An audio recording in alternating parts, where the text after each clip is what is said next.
और ख़बर यह है कि लाहौर रावी रोड के इलाके में मुलजिम का 2.5 साला बच्चे पर तशद्दुद। फुटेज में मुलजिम को बच्चे पर तशद्दुद करते भी वाज़ेह तौर पर देखा जा सकता है। मुलजिम रिजवान बच्चे का रिश्तेदार है और दूध लेने के बहाने साथ लेकर गया।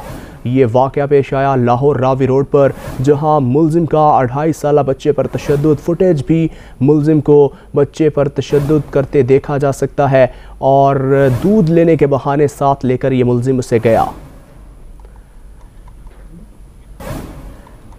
लाहौर रावी रोड के इलाके में मुलजिम का 2.5 साला बच्चे पर तशद्दुद। फुटेज में मुलजिम को बच्चे पर तशद्दुद करते देखा जा सकता है। मुलजिम रिजवान बच्चे का रिश्तेदार है और दूध लेने के बहाने साथ लेकर गया। अपडेट कर रहे हैं आपको ये अफसोसनाक वाक़या लाहौर रावी रोड के इलाके में मुलजिम का 2.5 साला बच्चे पर तशद्दुद। फुटेज में मुलजिम को बच्चे पर तशद्दुद करते देखा जा सकता है। इसी पर बात करने के लिए नुमाइंदा 7 न्यूज़ मलिक मुश्ताक हमारे साथ मौजूद है। मलिक मुश्ताक, ये क्या मामला था? मुलजिम वाज़े तौर पर देखा जा सकता है कि बच्चे को मार रहा है और यह भी कहा जा रहा है कि वो इसका रिश्तेदार है।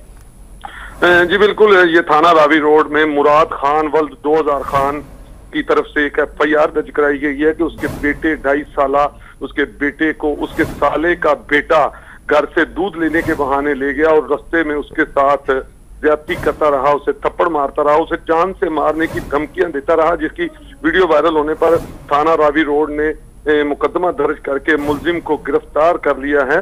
और चूंकि ये बच्चों के साथ जिनसी इस्तेहसाल का मामला है, इस हवाले से पुलिस के आला अफसरान ने भी फौरी तौर पर नोटिस दिया और अब मुलजिम को गिरफ्तार करके मुकदमा जो है वो इन्वेस्टिगेशन के हवाले कर दिया गया है।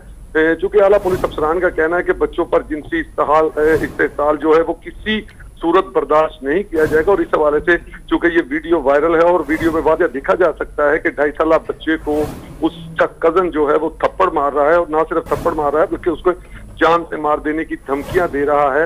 इस पर उसके वालिद ने मुकदमा, जब हमारी बात हुई इन्वेस्टिगेशन का कहना है तमाम तफ्तीश की जा रही है और जिस शख्स ने भी ये वाक़या किया है उसे जो है वो सजा मुकम्मल तौर पर दी जाएगी। जी ठीक है मलिक मुश्ताक, आपका बहुत शुक्रिया।